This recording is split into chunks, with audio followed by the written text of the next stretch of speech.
Good morning. So we can start the session. Now the very first question is like 20 years old chronic smoker male is having pain in the legs which used to come walking hardly for 200 meters and then he has to sit down. Previously he could easily walk around 400 steps before the pain starts. Now what is this?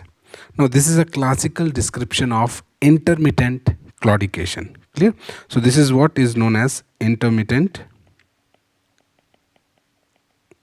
claudication, and this is actually the intermittent claudication of vascular nature, right? And there are some other important terms here like the age, which is 28 years, clear?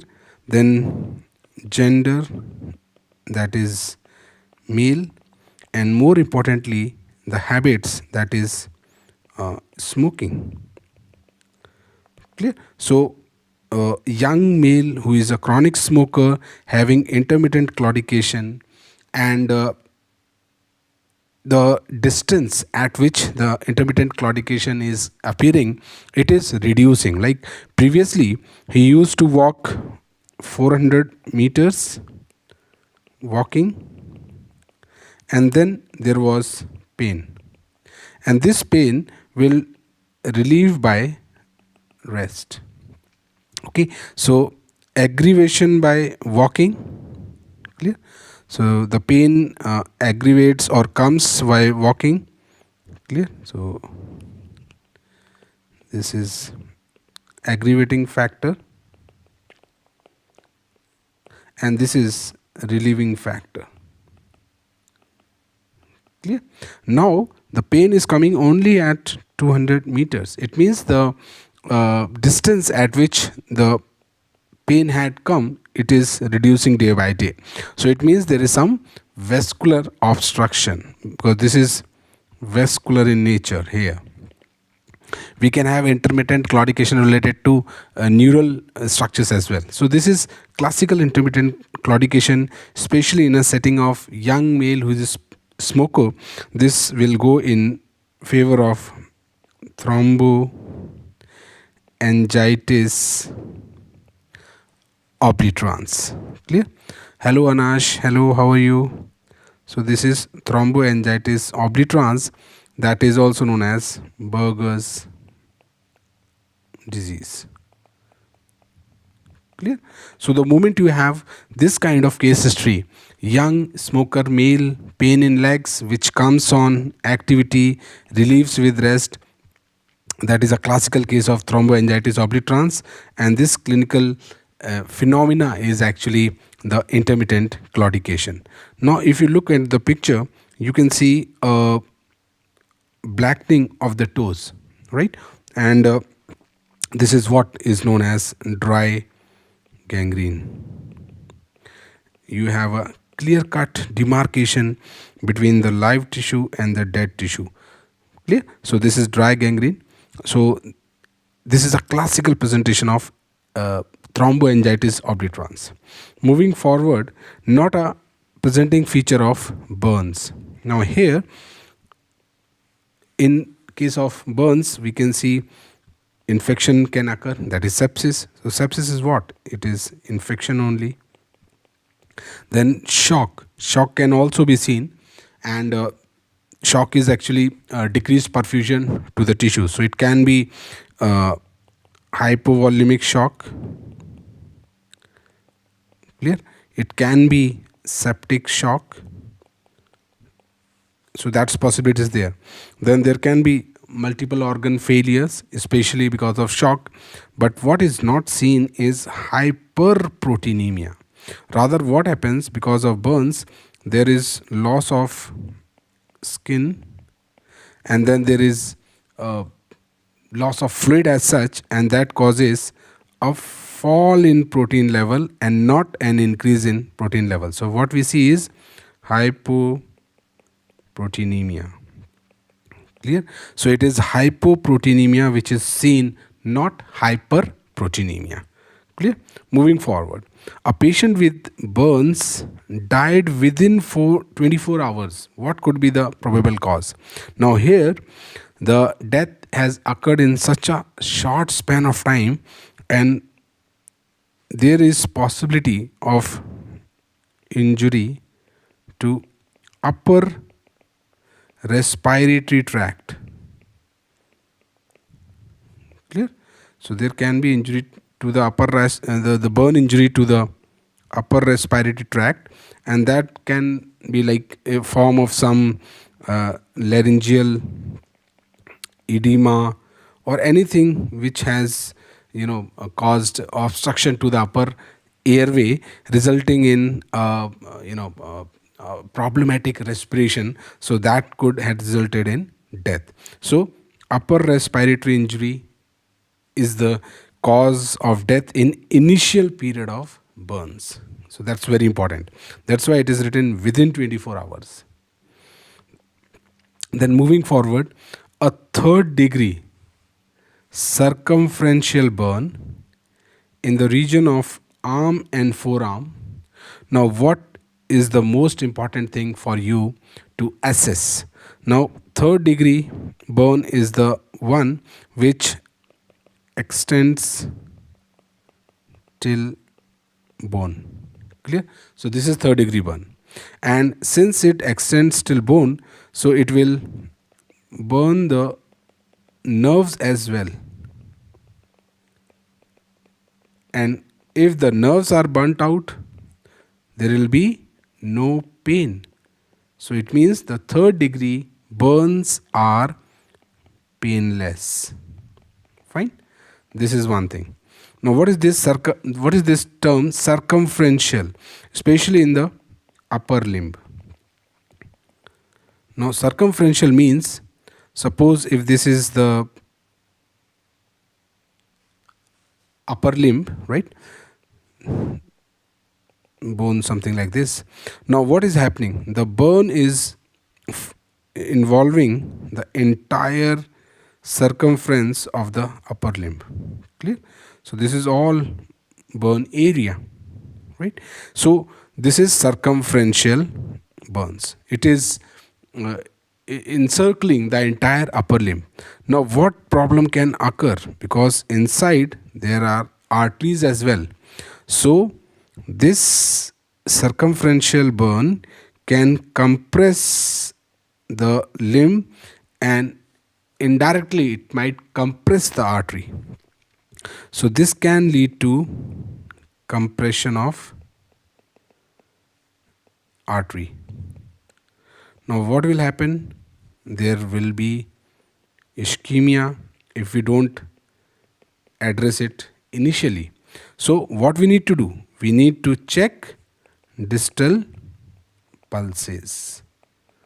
Like it's upper limb, so what we will check? We will check radial pulse here. Right? So third degree burn which is extending till the bone. This is the bone here. Circumferential means encircling the entire upper limb in this question, and therefore we should look for whether there is any compression over the artery or not, or whether, because if we neglect that, patient will go into ischemia of the distal part, right? So this is very important in third degree circumferential burns of the limbs. Then moving forward, a female sustained burn injuries, and she was having burns involving the posterior aspect of the neck, whole of the back, and involving the gluteal region as well. Now what we need to do? See, whenever there is a case of burn injury, the very first thing is resuscitation. Clear? We don't want the patient to slip into hypovolemic shock. So resuscitation, and that is by the way of intravenous ringer lactate.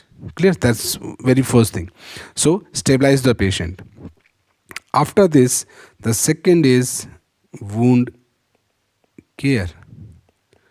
Obviously, at many places the skin would be lost and the raw area must have appeared. So we need to dress the wound regularly. So regular dressings. Clear? Regular dressings. And once we feel that the wound is healthy enough, or what we call it granulating, then in such case we will go for skin grafting. Clear? So this is the plan of treatment of a burn patient: resuscitation, then wound dressing, and finally wound coverage by skin grafting. Fine.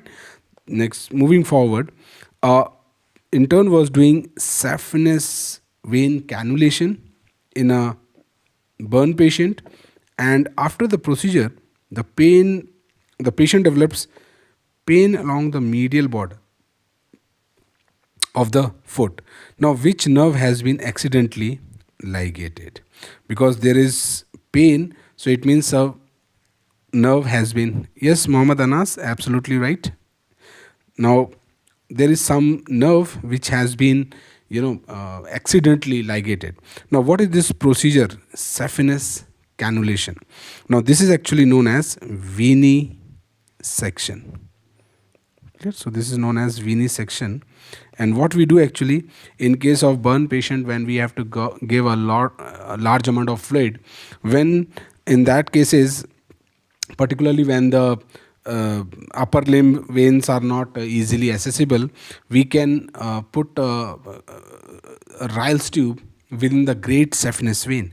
So what we do here, we are using great saphenous vein, and we put a Ryle's tube. And sometimes what happens when we are securing the proximal part of the Ryle's tube within the great saphenous vein, and we have to pass a suture. So that suture at times can encircle around the saphenous nerve as well. So that is problematic case. So if you see here, suppose if this is the great saphenous vein, so what we do, we make a cut like this, right? So we may make a cut like this, and through this cut we will pass the Ryle's tube like this. Clear? So this is the Ryle's tube. Now what we need to do, once we have entered this Ryle's tube, we need to secure it. So we will pass a suture, and this is the suture which is tied. Now what happens while tying this suture, at times the saphenous nerve can accidentally be included in the suture like this. So this is the saphenous nerve. So what happens when you are securing the Ryle's tube, you are also compressing, or you are also ligating the saphenous nerve, and the patient will develop severe pain. Clear? So while doing venesection, it is very important to make sure that while you are passing the suture to secure the Ryle's tube, you don't ligate the saphenous nerve as well. So this is the important point here, right? So if you look even in the image, this is the great saphenous vein, and this yellow structure is the saphenous nerve, and which is in close proximity to that vein. So at times there is possibility that it might be included in the suture, and therefore the patient will develop neuralgic pain. Fine. Now moving forward, a patient has ulceration on his leg. Now it is the same site where he has burned 10 years ago. So see, there is burn injury. After many years, there is an ulcer. Now this is very important because the term is ulcer, but it is not a simple ulcer. This is actually what? This is malignancy, right? So the word is ulcer, but it in real terms it is not an simple ulcer. It is a malignancy of which type? Squamous cell carcinoma.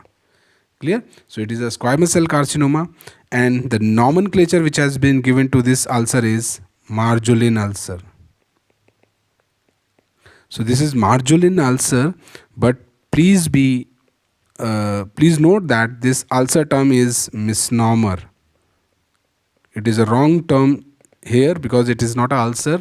Very good, Anas, very good. So it is actually a malignancy, especially squamous cell carcinoma.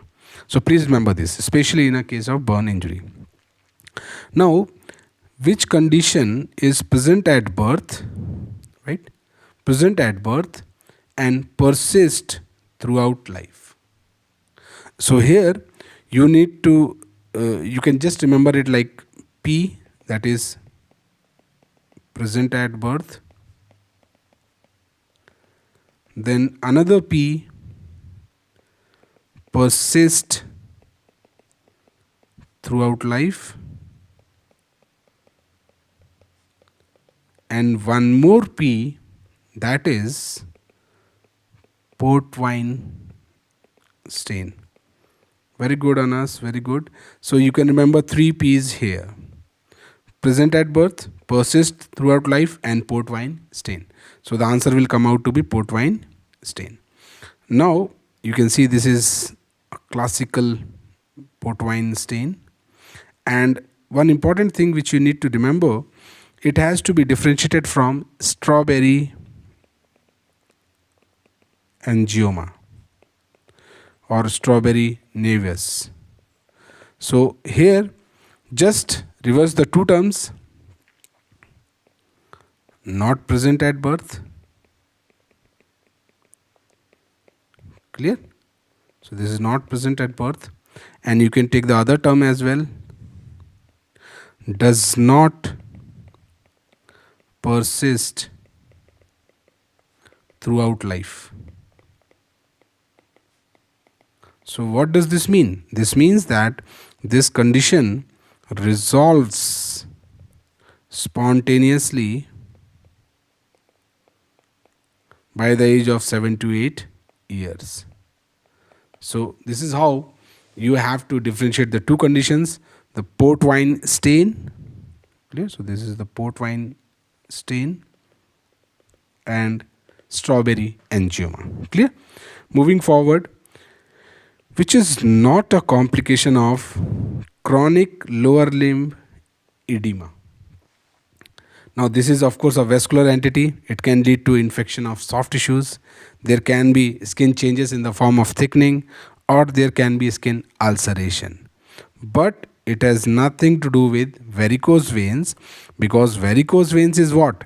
It is incompetency of the venous system, the walls of venous system. So suppose if this is a vein, now the function of the vein is to take the blood anti-gravity. Clear? So it is taking the blood anti-gravity from the foot towards the hip side. Now what happens to prevent that backflow? There are valves, and these valves, they make sure that the blood go only in this manner and does not come back like this. So they make sure that the blood goes anti-gravity only, does not come back. Now if these valves are incompetent, then obviously the blood will flow back. So this is what is known as varicose veins, and it has nothing to do with it is not a complication of chronic lower limb edema, right? It is especially seen in professions like who need prolonged standing. Clear? So prolonged standing, like drivers, conductors, surgeons, teachers. Okay, so it has nothing to do with chronic lower limb edema. So this is how a case of varicose veins looks like. The blood pools back into the veins, and the veins, they become tortuous and dilated like this, right? So something of this kind. So this is how the veins look like. Fine. So this is varicose veins. Then moving forward, a 50-year-old complains of pain in left thigh and calf region. On examination, left popliteal and femoral and popliteal arteries were not palpable, but other side was normal. Now, what is the site of blockage? Now, here you need to understand the anatomy first. So, suppose if this is abdominal aorta, okay, so this is, say, abdominal aorta. It will divide into two common iliac arteries. So, these are the two common iliac arteries. Now, the common iliac arteries will divide further into external iliac and internal iliac. Clear? So, this is external iliac artery and this is the internal iliac arteries. Fine. Now, this external iliac artery will continue as femoral artery. So, this is the femoral artery, and then femoral artery will become popliteal artery. Clear? So, this is the popliteal artery. Now, it is being said that the other side is normal. So, it means the blood is flowing freely into the other side. Clear? Now, it means the blockage is somewhere on the affected side. Say this is left side, this is right side. So, we can, yes, so there is left side involvement, okay, and the right side is normal. Now, the femoral pulsation, this is not present. Obviously, popliteal will not be present if femoral is not present. So, it means the obstruction is anywhere proximal to this line and anywhere distal to this line. So, the obstruction is somewhere between this level. Clear? So, this is how you can take out your answer, provided you know the basic anatomy first. So, here what will happen? Femoral popliteal can never be answered because femoral, if popliteal is blocked, femoral will be felt, right? So, the femoral artery level blockage will result in loss of pulsation in popliteal but not in femoral. So, it means if femoral is gone, the blockage is proximal to femoral artery, right? So, even this can be ruled out. So, it means the blockage is somewhere proximal to the femoral artery, either in the external iliac artery or common iliac artery, either in these two places. So, the better answer can be, in this situation, it can be the iliac artery level. Okay, so iliac artery level is a better answer here. So, it can be either external iliac or it can be common iliac, right? So, this is the better answer here, but it will not be at this level. This is aortoiliac, right? So, this is the aortoiliac.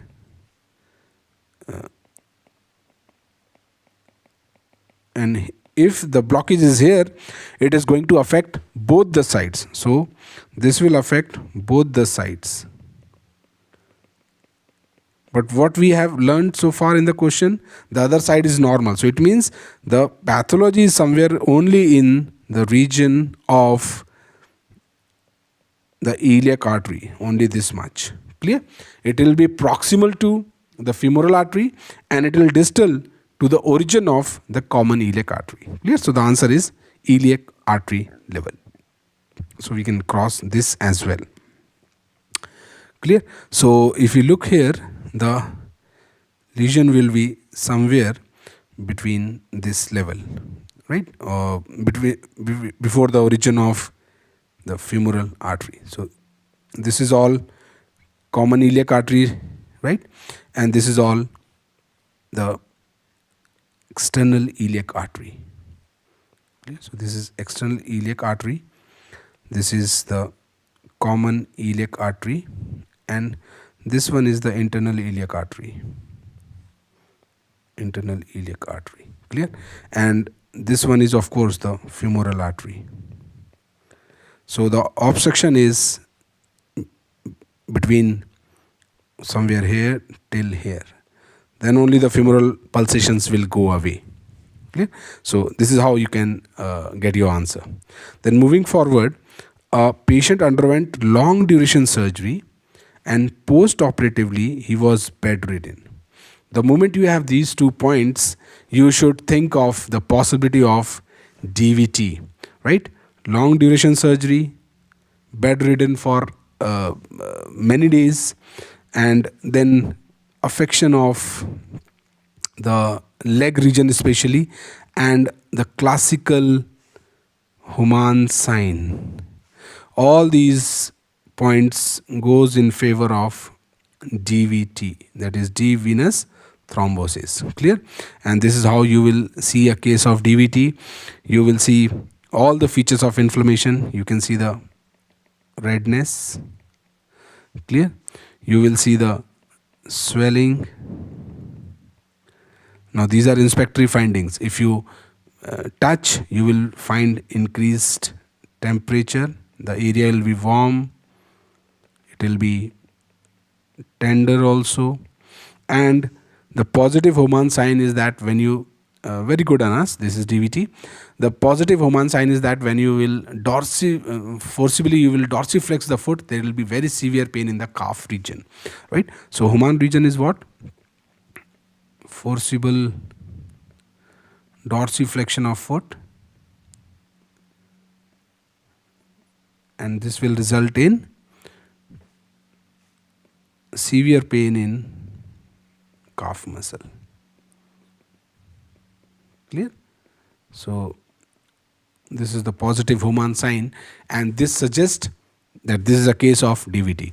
So either there is long duration surgery, prolonged bedridden status, this all predisposes to DVT. Very good.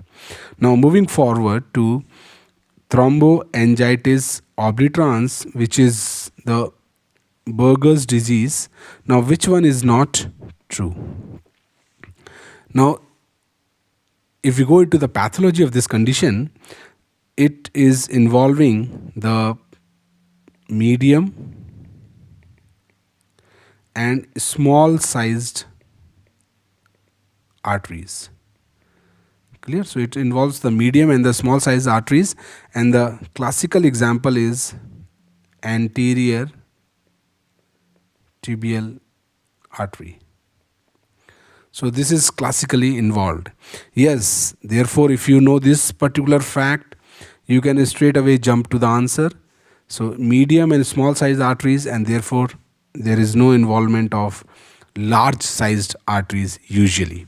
There can be involvement of the nerves, surrounding veins, and this is classically the medium and small sized arteries, right? So peroneal artery or ulnar artery, anterior tibial artery, these are very commonly involved, right? So this is thromboangiitis obliterans. It can involve the veins, it can involve the surrounding nerves, right? So thromboangiitis obliterans.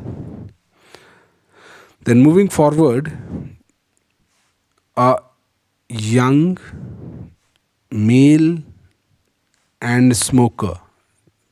Very important points for Buerger disease. So he's a known case of Buerger disease, and he underwent lumbar sympathectomy, and both L1 ganglion were removed. Now when we do lumbar sympathectomy, we never remove L1, right? So it is always said that never remove L1, because if you cut L1, then there is chances of ejaculatory problems, right?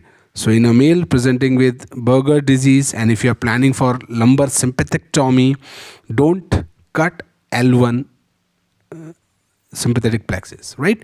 So don't cut L1, otherwise there will be ejaculatory problems. So that's why we always say, please don't cut L1. So that's very important. Now, central venous pressure is increased in which type of shock? So for that you need to know what actually is central venous pressure, and if we are measuring central venous pressure, we are checking pressure of which part of the body. So it reflects pressure of right atrium. Clear? By measuring CVP, we are checking pressure of right atrium, and therefore if there is increase in right atrial pressure, there will be increase in CVP. And in which condition right atrial pressure will increase? It will increase if there is increase in the right ventricle pressure. And in which condition the right ventricle pressure will increase? It will increase in right heart failure. And right heart failure will lead to which type of shock? Cardiogenic shock. Clear?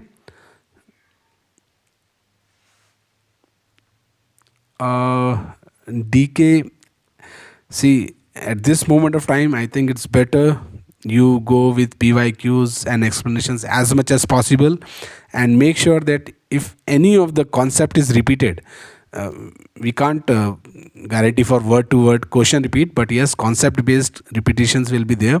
So you don't err in that, and stay positive, stay hopeful about clearing the exam, right? So whatever time you are having, try your level best. That's very important, right? And we cannot take things for granted, like if I do this I'll surely pass. We cannot say like this, but I'm very sure if you use your time wisely, you will surely pass. That's very important.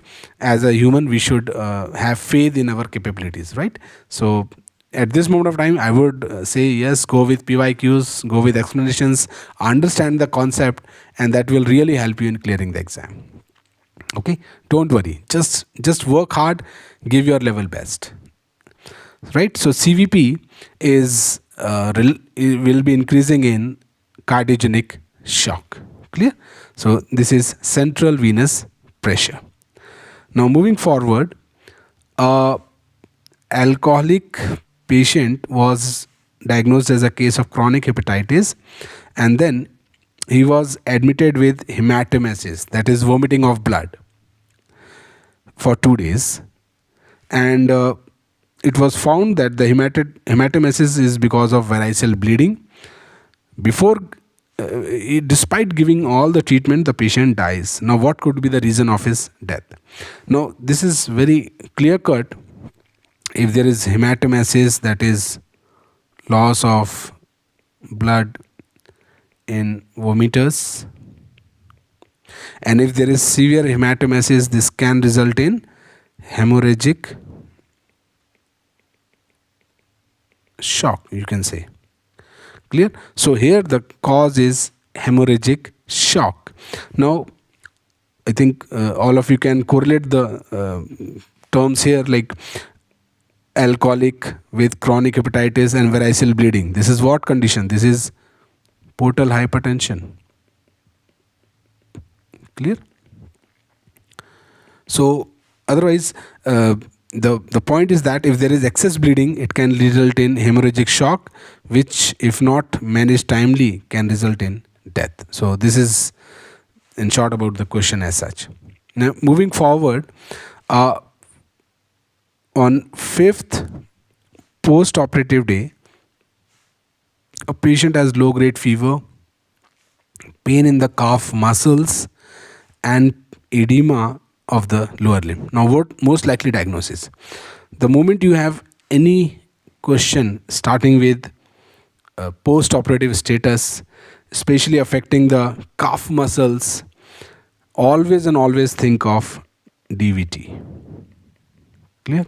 So always and always think of DVT if you have any condition which shows long duration surgery or prolonged bedridden status affecting the calf muscles. Go for DVT. Clear? So this is a classical presentation of DVT.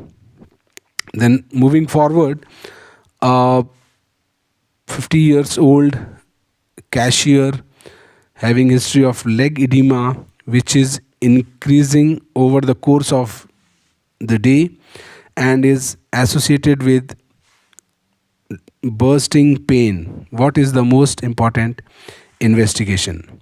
Now here the person is having edema which is increasing over the day and he is having bursting pain. Now what is the important investigation here? Now a cashier can develop varicose veins, especially if he is standing for long hours, right? And this can be a case of varicose veins. Clear? And for varicose veins, the important is Doppler ultrasound. Clear? So any entity involving the anus, I think this is venous, right? So best is Doppler ultrasound. Clear? So yes, this is varicose veins and best is Doppler ultrasound. Angiography is particularly useful whenever we are evaluating the arterial tree. Okay, so no problem. Like for angiography, I'll give you a couple of examples, then I think you will never forget. Like one is pulmonary angiography. And if you remember, for pulmonary angiography, this is taken as gold standard for pulmonary embolism. Clear? So if you want to evaluate the entire arterial tree, then this is best investigation. For varicose veins, DVT, we can start with Doppler ultrasound. So this is the initial investigation, you can also say. So Doppler ultrasound stands best here. And again, whenever you do duplex, you will see a red color image of the vessel and a blue color image of the vessel, and that is actually in relation to the flow of the blood towards the transducer. If it is coming towards the transducer, that will appear red. If it is going away from the transducer, that will appear blue. Anyway, so for varicose veins, best is Doppler USG, which is also good for DVT. Clear? So I think this is enough for this session. I'll come back with many more questions. So till then, keep on studying. God bless.